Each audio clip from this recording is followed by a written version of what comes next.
అయితే ఇంకొక వార్త ఏంటిదంటే నిన్న ఎస్సీ బిల్లు పాస్ అయింది. ఈ ఎస్సీ బిల్లు పాస్ అయింది. మొన్న బిల్లు ఏమో బీసీ బిల్లు, ఇది ఎస్సీ బిల్లు. అసలు బీసీ బిల్లు పాస్ అయితేనే సప్పుడు లేదు. ఇక చూడరు ఒకసారి, ఇక్కడనే ఉంది వార్త.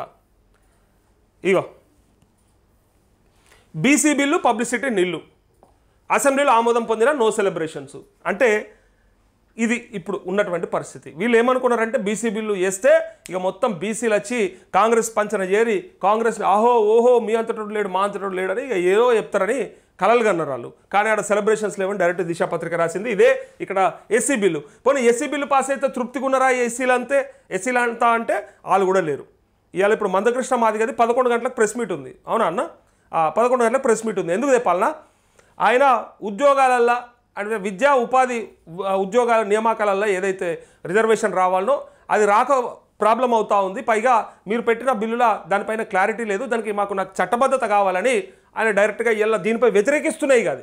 దీన్ని ఏదో మంచిగా చేసిరు పాస్ అని చెప్పి దీన్ని సెలబ్రేషన్ చేసుకోవడానికి కాదు, రేవంత్ రెడ్డి పొగడడానికి కాదు, ఇందులో కూడా లోపాలు ఉన్నాయని చెప్పడానికి ఆయన ఇప్పుడు సోమాజిగూడ ప్రెస్ క్లబ్ దగ్గర పెట్టాడు. మా వాళ్ళు పోతారు ఇప్పుడు. అయితే వర్గీకరణకు ఉభయ సభల ఆమోదం అంటూ ఇక్కడ శాసనసభలో ప్రవేశపెట్టిన మంత్రి దామోదర సూచనలు సలహాలు తెలుపుతూ సభ్యుల మద్దతు. 59 కులాలు 3 గ్రూపులుగా విభజన. ఈ 3 కేటగిరీలు ఏదైతే ఉన్నాయో దీనిపైనే వాళ్ళ ఆక్షేపం అంతా. అంటే ఒకటి కేటగిరీ 1, కేటగిరీ 2, కేటగిరీ 3 అని వీలు పెట్టిరు. వాళ్ళు ఏబిసిడి వర్గీకరణ వాళ్ళు కోరినరు. అక్కడనే తేడా కొట్టింది. జనాభా లెక్కలు పూర్తి కాగానే రిజర్వేషన్ల పెంపు. 30 ఏళ్ల సుదీర్ఘ పోరాట విజయం. ప్రతిపక్షాలు మద్దతు ఇవ్వడం సంతోషం. వర్గీకరణ ఉద్యమంలో అసలు బాసిన కుటుంబాలను ఆదుకుంటాం. ఇందిరమ్మ ఇళ్లలో వారికి మొదటి ప్రాధాన్యం. రాజీవ్ యువ వికాసంలోనూ అవకాశం. ఎస్సీ వర్గీకరణ బిల్లు చర్చలో సీఎం రేవంత్ రెడ్డి అంటూ ఇక్కడ చూడండి. అసెంబ్లీ బడ్జెట్ సమావేశాల్లో భాగంగా ఉభయ సభల్లో ఎస్సీ వర్గీకరణ బిల్లు ఆమోదం పొందింది. మంత్రి దామోదర రాజనరసింహ బిల్లును సభలో ప్రవేశపెట్టగా అన్ని పార్టీల శాసనసభ సభ్యులు తమ అభిప్రాయాలు వెల్లడించారు. పలు సూచనలు సలహాలు చేస్తూనే బిల్లుకు మద్దతు తెలిపారు. దీంతో అన్ని పార్టీల సభ్యులకు సీఎం రేవంత్ ధన్యవాదాలు తెలిపారు. ఈ సందర్భంగా ఆయన మాట్లాడుతూ ఎస్సీ వర్గీకరణ కోసం 30 ఏళ్లుగా పోరాటం నడుస్తుందని, ఆ పోరాటానికి కాంగ్రెస్ ప్రభుత్వం విజయాన్ని చేకూర్చిందని అన్నారు. అయితే ఎస్సీలకు శాశ్వత పరిష్కారం చూపాలనే లక్ష్యంతోనే వారిని ఆదుకోవాలనే ఉద్దేశంతోనే వర్గీకరణ చేపట్టామన్నారు. జెడ్పీటీసీ నుంచి నేటి ముఖ్యమంత్రి వరకు తన ఎదుగుదలలోనూ దళితుల పాత్ర గొప్పదని కొనియాడారు. గతంలోనే వైఎస్ హయాంలో వర్గీకరణకు తీర్మానం జరిగిందని, 2007లో ఉషా మెహ్రా కమిషన్ నియమించిందని చెప్పారు. కానీ పార్లమెంట్లో ఈ అంశం వాయిదా పడుతూ వచ్చిందన్నారు. అయితే ఇప్పుడు కూడా మరి సుప్రీం తీర్పు మేరకు అని అంటా ఉన్నారు. సో దళితులకు ముందు నుంచే ప్రయారిటీ అని చెప్తూనే మరి పార్లమెంట్లో మరి దీన్ని ఎట్లా తీసుకొస్తారనేది ఒకసారి చూడాలి. దళితులకు ముందు నుంచి కాంగ్రెస్ ప్రాధాన్యతని ఇస్తున్నదని సీఎం రేవంత్ చెప్పారు. అందుకే వారు కాంగ్రెస్కు మద్దతుగా నిలుస్తున్నారని తెలిపారు. 1960లోనే దామోదరం సంజీవయ్యను కాంగ్రెస్ పార్టీ సీఎం చేసిందన్నారు. అలాగే తెలంగాణ ప్రత్యేక రాష్ట్రం బిల్లు పాస్ అయ్యే సందర్భంలోనూ స్పీకర్ హోదాలో దళిత బిడ్డ ఉన్నారని గుర్తు చేశారు.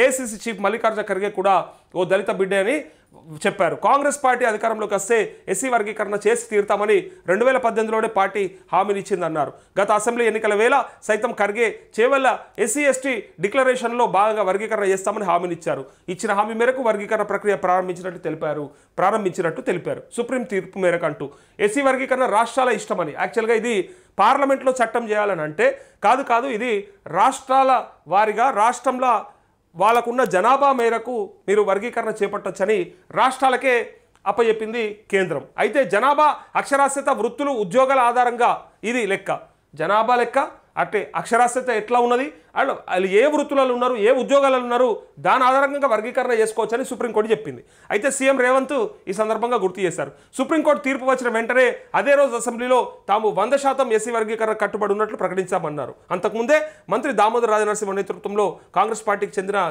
దళిత ఎమ్మెల్యేలందరినీ కమిటీ ఏర్పాటు చేసి ఢిల్లీకి పంపించామని తెలిపారు. రాష్ట్ర అభిప్రాయాన్ని సుప్రీంకోర్టులో వినిపించామని చెప్పారు. సుప్రీం తీర్పు ఆధారంగానే ఈ వర్గీకరణ చేపట్టామన్నారు. ఆ వెంటనే మంత్రి ఉత్తమ్ నేతృత్వంలో మంత్రివర్గ ఉపసంఘం ఏర్పాటు చేశామని, అందులో మంత్రులు శ్రీధర్ బాబు, దామోదర రాజనరసింహ, సీతక్క, ఎంపీ మల్లు రవి ఉన్నారని వెల్లడించారు. ఆ తర్వాత 1 మెన్ కమిషన్ షమీమ్ అఖ్తర్ను నియమించారన్నారు. ఎక్కడా లీగల్ సమస్యలు రాకుండా కమిషన్ పూర్తి స్థాయిలో స్టడీ చేసి నివేదిక ఇవ్వాలని ఆదేశించినట్టు చెప్పారు. అందులో భాగంగా షమీమ్ అఖ్తర్ రాష్ట్ర వ్యాప్తంగా 8681 వినతులు స్వీకరించారని తెలిపారు. అందరి అభిప్రాయాలు విని పారదర్శకంగా నివేదికను తయారు చేసినట్టు ప్రభుత్వానికి ఫిబ్రవరి 3న 2025న ఇచ్చినట్లు స్పష్టం చేశారు అంటూ పూర్తిగా వీళ్ళు పెట్టినటువంటి ఈ కులాలు గ్రూపులు ఒకసారి ఇది చూస్తే మనకు కూడా ఐడియా వస్తుంది. 59 కులాలు 3 గ్రూపులు. మాదిగలో మొత్తం 59 ఉపకులాలు ఉన్నాయని వాటిని 3 గ్రూపులుగా విభజించామని సీఎం రేవంత్ తెలిపారు. గ్రూప్ 1, గ్రూప్ 2, గ్రూప్ 3లుగా విభజించినట్టు చెప్పారు. గ్రూప్ 1లో 24 కులాలు ఉండగా వారికి 1% రిజర్వేషన్, గ్రూప్ 2లో 9 కులాలు ఉండగా వారికి 9% రిజర్వేషన్, గ్రూప్ 3లో 26 కులాలకు గాను వారికి 5% రిజర్వేషన్ ఇచ్చేందుకు నిర్ణయించమన్నారు. మొత్తంగా 15% రిజర్వేషన్ అమలు చేయనున్నట్లు తెలిపారు.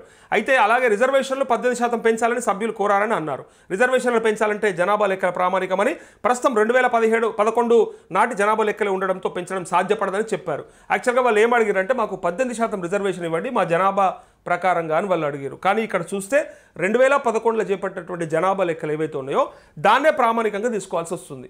అంటే ఇప్పుడు జనాభా లెక్కలు అయితే తర్వాత 2026లో కనుక అంటే కేంద్రము జనాభా లెక్కలు పూర్తి చేయగానే ఇప్పటికే డిలే అవుతూ వస్తూ ఉంది. అయితే ప్రతి 10 సంవత్సరాలకు ఒకసారి జరగాల్సింది 2021లో జరగాల్సినటువంటి జనాభా లెక్కలు సబ్జెక్ట్ టు కరెక్షన్. అయితే కరోనా వల్ల పోస్ట్పోన్ అవుతూ వచ్చి మరి ఇప్పుడు 2026కు అవకాశం వచ్చింది. సో ఇప్పుడు ఈ 26లో కేంద్రం కనుక జనాభా లెక్కలన్నీ కూడా పూర్తి చేస్తే పూర్తి చేసిన తర్వాతనే అప్పుడు తప్పనిసరిగా రిజర్వేషన్లు పెంచుతామని హామీ ఇచ్చారంటూ దామాషా పద్ధతిలో రిజర్వేషన్లు అమలు చేస్తామని చెప్పినట్టుగా ఇక్కడ ఈ 3 కేటగిరీలకు సంబంధించినటువంటి అంశం.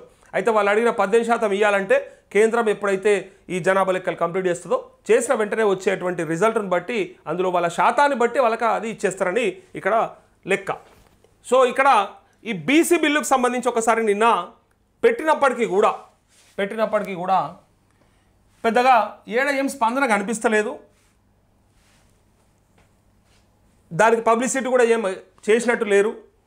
ఇక్కడ చూడండి ఒకసారి, ఇంత పెద్ద నిర్ణయం తీసుకుంటే ఇంత పెద్ద అవకాశం వస్తే బీసీలు కూడా పెద్దగా సపోర్ట్ చేస్తలేరు, సెలబ్రేషన్స్ కూడా ఏం లేవు అని ఇక్కడ ఒక వార్త వచ్చింది. ఎందుకంటే అందరికి ఎరక అది ఏమవుతుంది, ఎక్కడ దాకా పోతుంది, కొనెళ్తుందా వెళ్ళదా అని చెప్పి. బీసీ బిల్లు పబ్లిసిటీ నిల్లు, అసెంబ్లీలో ఆమోదం పొందిన నో సెలబ్రేషన్, అనుకూలంగా మలుచుకోలేకపోయిన కాంగ్రెస్, గ్రామ మండల స్థాయి కేడర్ నుంచి నో రెస్పాన్స్, రాజకీయంగా ఓన్ చేసుకోలేకపోయాని అంతర్మదనం, బహిరంగ సభ రాహుల్ హాజరయ్యేలా పార్టీ ప్లాన్ అంటూ ఇక్కడ ఇన్ని అడ్డంకులను అధిగమించి చేస్తే కూడా ఇది మనకు ఉపయోగపడతలేదు పార్టీకి. ఇంత గొప్ప నిర్ణయం తీసుకుంటే ఇప్పుడు ఫర్ సపోజ్ రామమందిర నిర్మాణం కోసం తీసుకున్నటువంటి ఆ నిర్ణయం ఏదైతే ఉందో అది బీజేపీకి ఎంతో బూస్ట్ ఇచ్చింది. ఆర్టికల్ 371 అది ఎట్లయితే ఉందో దానికి కూడా ఎంతో బూస్ట్ వచ్చింది ఆ పార్టీకి. అరే ఎప్పుడో దశాబ్దాల కాలం పాటు కానటువంటిది శతాబ్దాల కాలం పాటు చేయనటువంటి పనిని బీజేపీ చేసిందని చెప్పి వాళ్ళు దాన్ని గొప్పగా పబ్లిసిటీ చేసుకుంటే అది దేశమంతా విస్తరించింది. అందుకే 3వ సారి కూడా అధికారంలోకి వచ్చింది. సో ఇక్కడ కాంగ్రెస్ పార్టీకి అదే ఇబ్బంది పడతా ఉంది. మేము గింత రుణమాఫీ చేసినా మాకు పేరు రాలే, మేము గింత రైతు భరోసా పెంచినా మాకు పేరు రాలే, ఇంత ఉచిత బస్సు ఇచ్చినా పేరు రాలే, కనీసం ఈ బీసీ బిల్లు పాస్ చేస్తే 42% రిజర్వేషన్ ఇచ్చినాం కదా, మీకు వృత్తి విద్య ఉపాధి రంగాలల్లో ఇంత అవకాశం ఇస్తే, రాజకీయాలలో మీకు ఇంత రిజర్వేషన్ ఇస్తే ఎందుకు సెలబ్రేషన్ చేసుకోవట్లేదు, దీనిపైగా కాంగ్రెస్ పార్టీ కూడా ఎందుకు ఓన్ చేసుకుంటలేదు, కార్యకర్తలు కూడా ఎందుకు గ్రామాలలో మండలాలలో బయటకు వచ్చి ఇక బీసీ బిల్లు పాస్ అయిపోయిందని ఎందుకు రిజర్వేషన్ల గురించి సెలబ్రేషన్స్ లేవు అనేది ఇక్కడ ఈ పత్రిక రాసింది. ఇది వాస్తవమే, ఎవరు పట్టించుకుంటలే. ఎప్పుడైనా ఒకసారి చూడండి, ఈ రిజర్వేషన్లు అనేది ఖచ్చితంగా కావాల్సిందే. నేను ఎప్పుడు కూడా దీనికి వ్యతిరేకం కాదు, ఇది ఉండొద్దని చెప్పా. డాక్టర్ బాబాసాహెబ్ అంబేద్కర్ గారు చెప్పినట్టు ఈ సమాజం అంటే సమసమాజం ఏర్పడేదాకా అందరూ సమానంగా అయ్యేదాకా ఖచ్చితంగా రిజర్వేషన్లు ఉంచవచ్చు. ఆయన కూడా అదే చెప్పిండు. కొన్ని సంవత్సరాల తర్వాత, కొన్ని దశాబ్దాల తర్వాత మీకు నచ్చితే దాన్ని కంటిన్యూ చేయొచ్చు, లేకపోతే మార్చుకోవచ్చు, లేదా తీసేయవచ్చు. కాబట్టి రిజర్వేషన్లు అనేది ఇప్పుడు ఉన్నటువంటి పరిస్థితులను బట్టి మనం పెట్టినామని చెప్పి ఆయన చెప్తే, అయితే అవి ఇప్పటివరకు కూడా ఇంకా ఆ అసమానతలు తొలగలేదనే భావన నాకు కూడా ఉన్నది. ఎట్లా ఉన్నదో అట్లనే ఉన్నాయి, పెద్దగా మార్పేం రాలేదు. రిజర్వేషన్లలో లబ్ధి పొందిన అతి కొద్ది మందే తప్ప చాలామంది ఎక్కడో ఉండిపోయారు. అయితే ఇలా ఇంత పెద్ద బిల్లు పాస్ అయ్యి బీసీలకు రాజ్యాధికారానికి ఇంత దగ్గరగా వచ్చిన తర్వాత 42% వచ్చిందంటే ఇక దగ్గర మనం ఎంత ఉన్నామో మనకు అంత వచ్చినట్టు, మన వాటా ఎంతనో మనం ఎంతనో మనకి ఇచ్చినట్టుగా, అండ్ మేము సగం మాకు సగం అనే నినాదాన్ని అతి దగ్గరలో ఉన్నట్టే కదా మనం. అయినప్పటికీ ఎందుకు దీనిపైన లేదు అంటే రాష్ట్ర ప్రజలందరూ కూడా అన్ని రకాలుగా హ్యాపీగా ఉంటే, ఎవరు ఏ ఇబ్బందులు లేకుండా, ఒకవేళ మంచి పరిపాలన కనుక ఉంటే డెఫినెట్గా దీనిపైన ఇది అడిషనల్గా కనిపించేది. రిజర్వేషన్లు అనేటివి వాళ్ళు ప్రైమరీగా చూడట్లేదు. ఫస్ట్ మాకు తిండి, అరే మాకు ఫస్ట్ మేము అనుకున్నది జరుగుతలేదు, మా జీవితాలు ఇవే బాగుపడలేదు, పైగా మా జీవనం కొనసాగించడానికే ఇబ్బందులు పడతా ఉంటే ఇప్పుడు రిజర్వేషన్లు వచ్చి మాకు కూడు పెడతాయా అని అంటూ ఉన్నారు కొంతమంది. ఇది బయటకు చెప్పకపోయినా లోపల మాట్లాడుకుంటారు. రిజర్వేషన్లతో మన బతుకులు మారుతాయి పక్కాగా, అది మారనేది ఏం లేదు. కానీ ఇప్పుడున్న సమస్యలను అధిగమించిన తర్వాత కదా అది.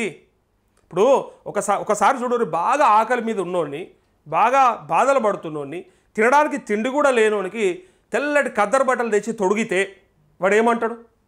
ఫస్ట్ మొదలు ఇప్పుడు ఆకలి అవుతుందన్న, ఫస్ట్ అన్నం పెట్టినాక కడుపు నిండినాక బట్టల సంగతి చూసుకుందాం, బట్టలు ఉంటే లేకపోతే ఆకులు కట్టుకుందాం, లేకపోతే ఇంకేదైనా చుట్టుకుందాం, ఏ గొంగడన్నా చుట్టుకుందాం, లేదంటే ఏదైనా బొంతలన్నా చుట్టుకుందాం, కానీ ఫస్ట్ అయితే ఈ తెల్ల బట్టలు కాదన్నా ఇంత కడుపుకి 4 మెతుకులు పెట్టండి అన్న అని అడుగుతారు. ఇప్పుడు రాష్ట్రంలో ఉన్నటువంటి రైతుల పరిస్థితి అట్లా ఉంది, సామాన్యుల పరిస్థితి అట్లా ఉంది. మీరు ఇస్తానే ఏమి ఇవ్వకపోతే వాళ్ళంతా కూడా అరే ఎప్పుడు మా బతుకులు మారుతాయని చూస్తూ ఉన్నారు. కాబట్టి ఈ బీసీ బిల్లే కాదు, ఏ బిల్లు వచ్చినా కూడా, ఏ బిల్లు ఎంత రిజర్వేషన్లు వచ్చినా అది చదువుకునేటోనికి, వ్యాపారాలు చేసేటోనికి, బాగా అంటే ఉద్యోగాలు ప్రయత్నం చేసే వాళ్ళకి ఉపయోగపడుతుంది తప్ప, మళ్ళీ కొంతమంది అది కూడా చెప్తారు, అన్న ఆడు మారితే వాళ్ళ ఇంట్లో మారుతారు కదా, అని కుటుంబం మారుతుంది కదా, మారుతుంది.